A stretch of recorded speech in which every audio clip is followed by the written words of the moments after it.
देखिए हम लोगों ने क्या करा कि हमने ये तो देख लिया कि box of A B C को हम लोग A vector dot B cross C लिख सकते हैं। ठीक है, ये लिखना हम लोगों को पता है। और अगर ए बी सी आई जे के में दे रखे हैं, if A B C are given in terms of I J K, तो मैं इसको A one A two A three, B one B two B three, C one C two C three, ये आपका box of A B C हो जाएगा, जहाँ पे ए vector जो है वो आपका A one I plus A two J plus A three K होगा। B vector will be B one I mine plus B two J plus B three K, और C vector will be equals to C one I plus C two J plus C three K, ये आ जाएगा। तो लेकिन अब क्या क्या देखो, आई J के में दे रखा तो ऐसे कर सकते हैं, लेकिन ऑब्जर्व करो कि क्या होगा कि अगर मान लो मैंने तुम्हें ए वेक्टर जो दिया वो तीन नॉन कोप्लेनर वेक्टर टर्म्स में दिया।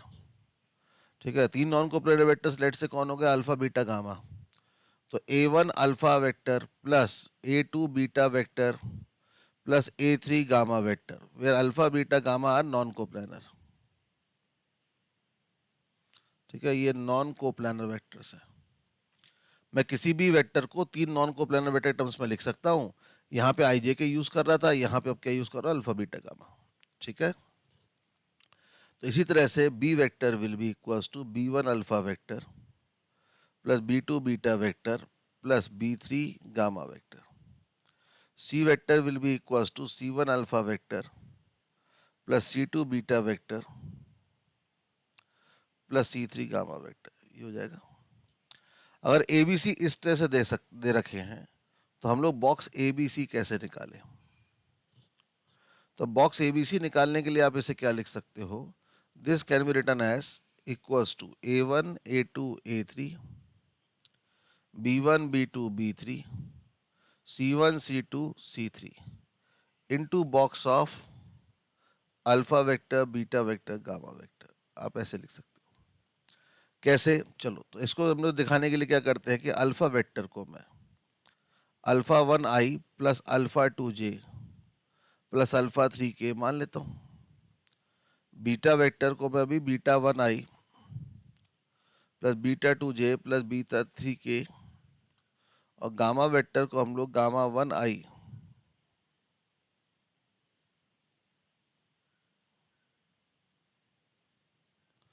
ये आपके तीनों दिए दे रखे हैं। अगर मैं इनकी वैल्यू आई जे के टर्म्स में लिखूँ, मैं ऐसा क्यों करूँ कि आई जे के मुझे पता क्या होता है। तो अगर मैं इसे आई जे के टर्म्स में लिखता हूँ तो देखो ये एक्सप्रेशन क्या बन जाएगा। आई कंपोनेंट बताओ अब क्या बन जाएगा, आई कंपोनेंट बनेगा आपका A one alpha A one alpha plus A two beta one plus A three gamma one. ठीक है, फिर इसके बाद B one alpha one plus B two beta one plus B three gamma one. ऐसे ही आपके बाकी के टर्म्स बनते जाएंगे। अगर आई जे के कंपोनेंट निकालो, मतलब ये वैल्यू आप यहाँ पे रख दीजिए, तो आपका ए वेक्टर क्या बन जाएगा, A vector will be equals to A one alpha one plus A two beta one. मैं इसको भी हटा लेता हूँ, ठीक है ना, मैं आपको कंफ्यूजन ना हो।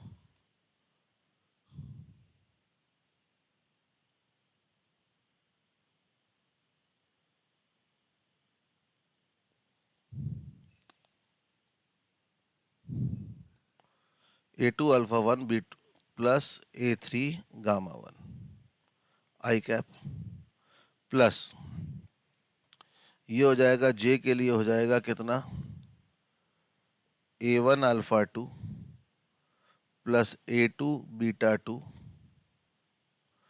Plus A three gamma two J plus A one alpha three plus A two beta three plus A three gamma three times K cap, ये हो जाएगा। ऐसे ही बी वेक्टर निकालोगे तो वो आ जाएगा B one alpha one plus B two alpha beta one plus B three gamma one I cap plus B1 alpha 2 plus B2 beta 2 plus B3 gamma 3 J cap, ऐसे इसका और ये सी वेक्टर भी इस तरह से आ जाएगा। अब बॉक्स ऑफ एबीसी निकालोगे तो बॉक्स ऑफ एबीसी को अब क्या लिख पाओगे? इन द सेंस मेरा बॉक्स ऑफ एबीसी किस में आ गया? आईजेके में आ गया ना एबीसी।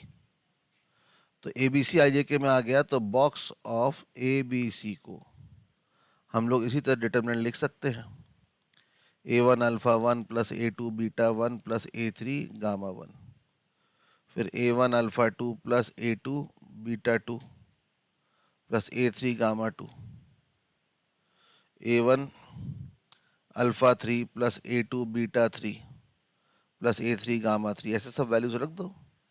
ये आपका B1 alpha 1 plus B2 beta 1 plus B3 ऐसे जाके बनेगा।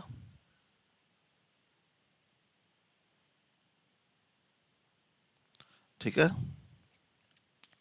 तो इसको मैं ब्रेक कर सकता हूँ कैसे? डिटरमिनेंट मल्टीप्लिकेशन के हिसाब से, A1 A2 A3 B1 B2 B3 C1 C2 C3, ये हो जाएगा alpha 1 beta 1 gamma 1 alpha 2 beta 2 gamma 2,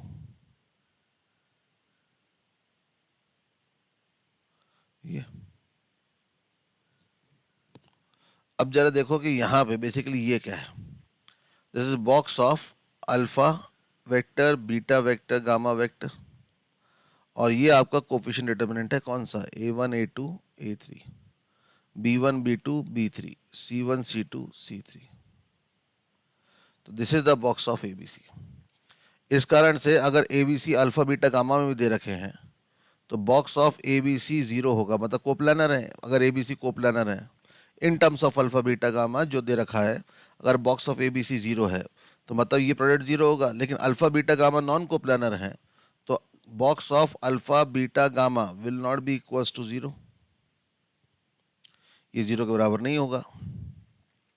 तो जीरो सिर्फ ये डिटर्मिनेंट हो सकता है। तो this implies that A1 A2 A3 B1 B2 B3 C1 C2 C3, समझा? तो इससे देख रहे हो कि बॉक्स ऑफ एबीसी जीरो कब आएगा? जब ये वाला बॉक्स जीरो, क्योंकि ये तो जीरो हो नहीं सकता। तो इस कारण से बॉक्स ऑफ एबीसी को आप ऐसे भी लिख सकते हो और इस तरह से जीरो होगा तो ये भी कंडीशन लिख सकते हो। ठीक है, समझ में आया ये वाला?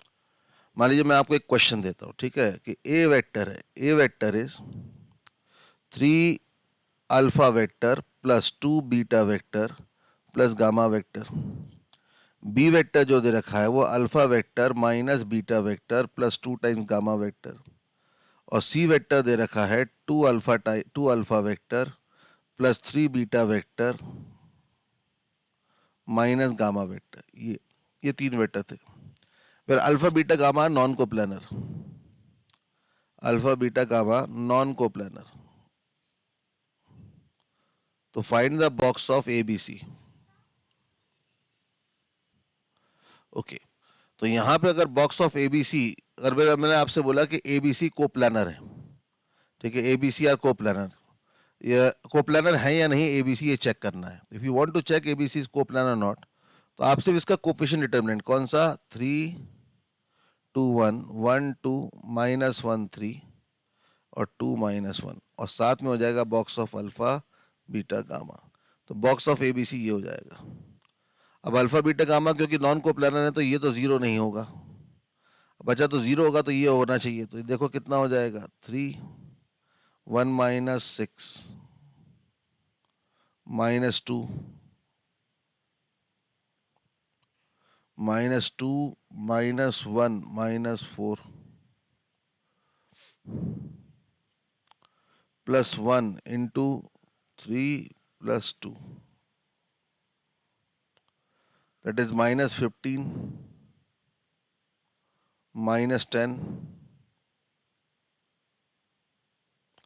माइनस, ये हो जाएगा आपका -15 -10 और ये हो जाएगा +5। तो देख रहे हो, this is coming out to -20, this is not equal zero. इसका मतलब ए बी सी क्या है? Non coplanar.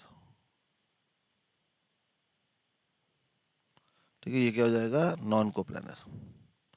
ठीक है, तो इसका मतलब अगर ऐसे A B C alpha beta gamma दे रखा है तो हम ऐसे चेक कर सकते हो कोप्लानर है या नहीं है।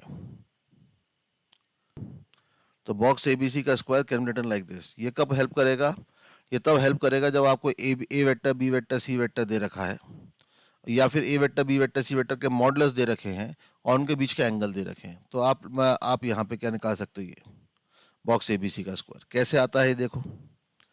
यहाँ पे अगर आप देखोगे बॉक्स ऑफ एबीसी, तो ये आपका A1 A2 A3 B1 B2 B3 C1 C2 C3। ठीक है, समझ में आया यहाँ तक। अगर ए बी सी आई जे के टर्म्स पे A1 A2 A3 B1 B2 B3 C1 C2 C3 करके दे रखे हैं, तो दूसरा box of A B C जो रहेगा वो that will be also determinant. वो डिटर्मिनेंट कितना हो जाएगा, that will be also A1 A2 A3, लेकिन मैं उसे रोज की जगह कॉलम्स में लिख देता हूँ। ठीक है ना, तो क्योंकि डिटर्मिनेंट में ट्रांसपोज लेने से वैल्यू तो चेंज होती नहीं है। अब जरा इसको मल्टीप्लाई करो, मल्टीप्लाई करो तो फर्स्ट रो फर्स्ट कॉलम क्या बनेगा, A1 square A2 square A3 square. दूसरा बन जाएगा A1 B1 plus A2 B2 plus A3 B3। तीसरा बन जाएगा A1 C1 plus A2 C2 plus A3 C3। ऐसे करके आप आगे तक ले जा सकते हैं। ठीक है ना, तो this will be equals to what, this will be equals to A vector dot A vector, this is mod A square, this is what A dot B, this is A dot C।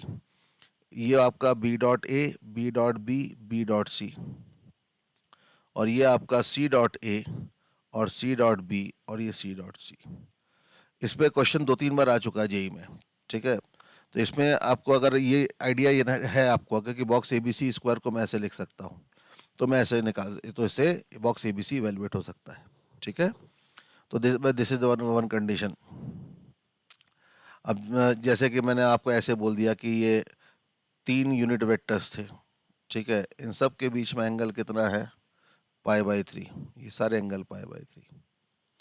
तो बताओ इनसे बनने वाला जो पैरेललोपिपेड होगा उसका volume क्या आएगा, what is the volume of the parallelopiped formed. JEE में ऐसे क्वेश्चन आया था। ठीक है, तो अब इन सब के बीच का एंगल π/3 ना, तो ये क्या हो गया 1 1 1, ये π/3 कितना 1/2 1/2 1/2 1/2 1/2 1/2, ये हो जाएगा। इसको बस सिंप्लीफाई कर दो तो 1 into 1 minus 1/4 minus 1/2 into 1/2 minus 1/4 plus 1/2 into 1/4 minus 1/2, तो ये हो जाएगा आपका 3/4। ये 1/2 माइनस 1/4, तो ये हो गया कितना माइनस 1/8। 1/4 माइनस 1/2, 1/4 माइनस 1/2 हो जाएगा माइनस 1/4, माइनस 1/4 तो माइनस 1/8, तो ये हो जाएगा 3/4 minus 1/4, that will give you 1/2। तो इसका मतलब एक तरह से box of A B C का स्क्वायर कितना आया 1/2। तो box of A B C जो आएगा वो आपका आएगा 1/√2। तो मतलब इस पैरेललोपॉइड की वॉल्यूम जो आएगा वो कितना आएगा 1/√2 आ जाएगा। ठीक है, तो इस तरह से क्वेश्चन हमारा आया हुआ है पहले, जैसे आप यूटिलाइज कर सकते हो। ठीक है, तो vector triple product is defined as A vector cross B vector cross C vector, ऐसे लिख सकते हैं। ठीक है, तो वीटीपी जो होता है वो ये रहता है। अब इसको सिंप्लीफाई कैसे करें, अब देखिएगा कि ये मान लीजिए बी वेक्टर था, ये था आपका सी वेक्टर। कोई भी दो वेक्टर हमेशा कोप्लानर होते हैं। ठीक है, तो अगर मैं बी क्रॉस सी करूंगा तो ये ऊपर की डायरेक्शन में जाएगा, ये हो जाएगा बी क्रॉस सी। अगर मैं ये कोई वेक्टर था ए वेक्टर, तो मैं बी क्रॉस ए करूंगा तो जो वेक्टर आएगा वो बी क्रॉस सी के परपेंडिकुलर आएगा। अब बी क्रॉस सी क्योंकि बी और सी के परपेंडिकुलर था, तो बी क्रॉस सी का परपेंडिकुलर बी और सी के प्लेन में आएगा। तो ये जो भी वेक्टर आर वेक्टर आएगा ये आपका बी और सी के प्लेन में आएगा। तो मतलब ये जो भी आंसर आएगा वो X time B vector plus Y time C vector की फॉर्म में आएगा। ठीक है, तो इस कारण से समझिएगा कि ये वाला जो वेक्टर है, ठीक है, ये वाला जो वेक्टर आएगा that will be a vector in plane of B vector and C vector. B vector और सी वेक्टर से बनने वाले प्लेन में ये एक वेक्टर बनेगा। अब ये कैसे बनेगा देखो जरा, A vector cross B cross C, ये वेक्टर है, इसकी वैल्यू जो होगी वो X time B vector plus Y time C vector आएगी, है ना। अगर अब मैं यहाँ पे क्या करता हूँ, मैं यहाँ पे लेट से ए से डॉट ले लेता हूँ, if I dot it with A, तो A dot A cross B cross C. तो देख रहे हो कि यहाँ पे ये ऐसे लूंगा तो एक्स टाइम ये हो जाएगा A dot B plus Y time A dot C आ जाएगी।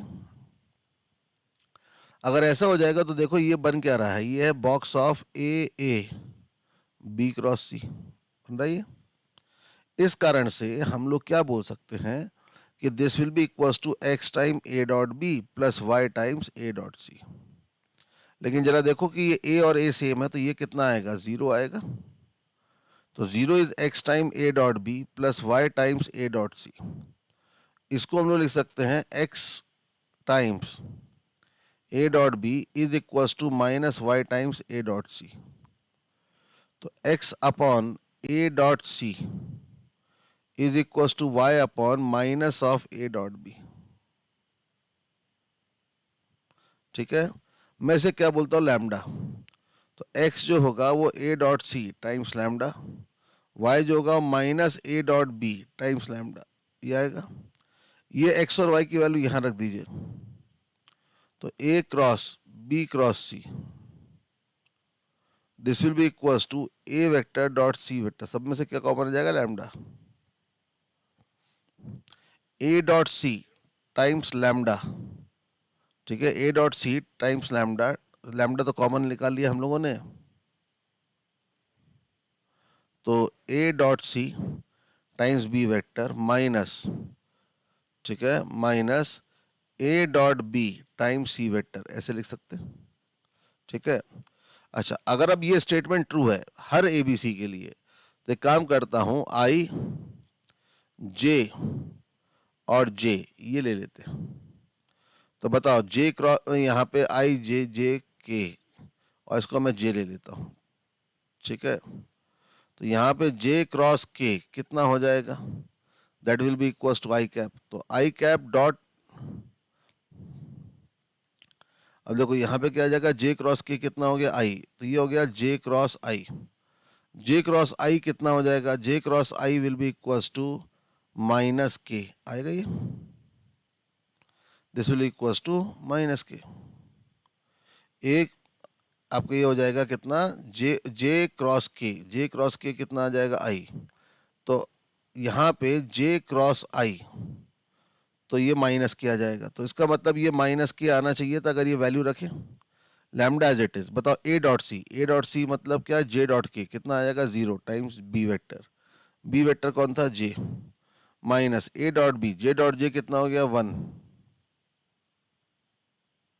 ठीक है, समझ में आया कि ए डॉट बी निकालेंगे तो जे डॉट जे तो वन हो गया टाइम्स सी वेक्टर आ जाएगा ये।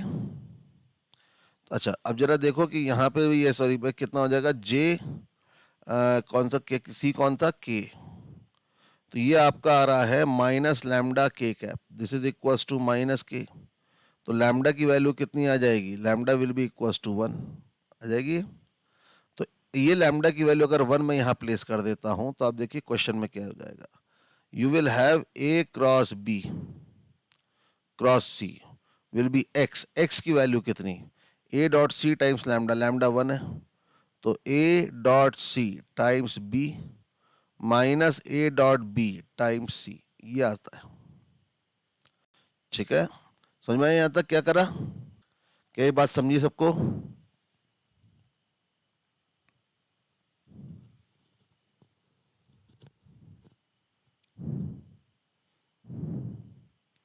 जैसे अब यहाँ पे इसके थ्रू हम क्या कर सकते हैं, देखो मान लो अगर तुमसे बोलता हूँ कि A cross B dot C cross D, इसे सिंप्लीफाई करो। अब A cross B dot C cross D को कैसे सिंप्लीफाई करें, अब अभी इसको आर वेक्टर मान लो, इसे आर वेक्टर मान लो, तो बताओ कितना हो जाएगा, A cross R times B minus B dot R, sorry थोड़ा सा हम इसमें चेंज कर देते हैं।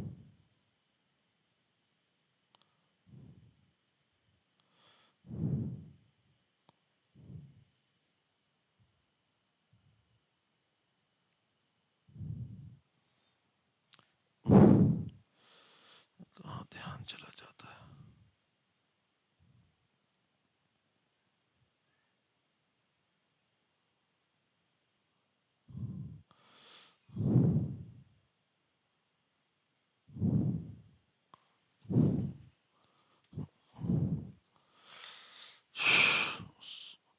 सॉरी मैं दोबारा बताता हूँ इसको। A cross B dot C cross D है, तो इसको मैंने आर वेक्टर माना, तो ये आपका ए क्रॉस बी डॉट आर हो जाएगा। तो आप इसको क्या कर दीजिए, डॉट और क्रॉस को इंटरचेंज कर दो, तो A dot B cross R हो जाएगा। मतलब A vector dot B vector cross R कौन था, सी क्रॉस डी। तो ये आपका ए वेक्टर डॉट ये बन जाएगा बी डॉट डी, कॉर्नर वालों का डॉट टाइम्स बीच वाला, माइनस बीच वाले के साथ डॉट टाइम्स कॉर्नर वाला। अब ए से डॉट लोगे तो B dot D times A dot C, minus B dot C times A dot D. ठीक है, ये आया। इसको अगर हम निकालेंगे तो बताओ ये कितना हो जाएगा। This will be correct, A dot C A dot D, B dot C B dot D. ये आपका कहलाता है क्या, this is what is called as product of four vectors. ठीक है, इसे हम लैग्रांजेस आइडेंटिटी भी बोलते हैं। ठीक है, लैग्रांजेस आइडेंटिटी में क्या हो जाता है कि A cross B dot C cross D, that can be written as पहले ए का सी के साथ डॉट, ए का डी के साथ डॉट, फिर बी का सी के साथ डॉट और फिर बी का डी के साथ डॉट। ठीक है, ये इसके बराबर आएगा अगर चार वेक्टर्स का ऐसे स्केलर प्रोडक्ट चाहिए तो। क्लियर है, क्या यहां तक बात सबको क्लियर है? ओके, समझ में आया सबको? ठीक है, तो हम लोग कल कल पढ़ेंगे इसका सिस्टम ऑफ रेसिप्रोकल वेक्टर्स, और सिस्टम ऑफ रेसिप्रोकल वेक्टर्स के बाद कुछ क्वेश्चंस करेंगे, कुछ क्वेश्चंस लेंगे, और फिर उसके बाद हम लोग थ्री डायमेंशन ज्योमेट्री स्टार्ट करेंगे। ठीक है, चलो आज के लिए इतना ही। जितना पढ़ाया वो बुक से एक बार ढंग से अच्छे से देख लेना।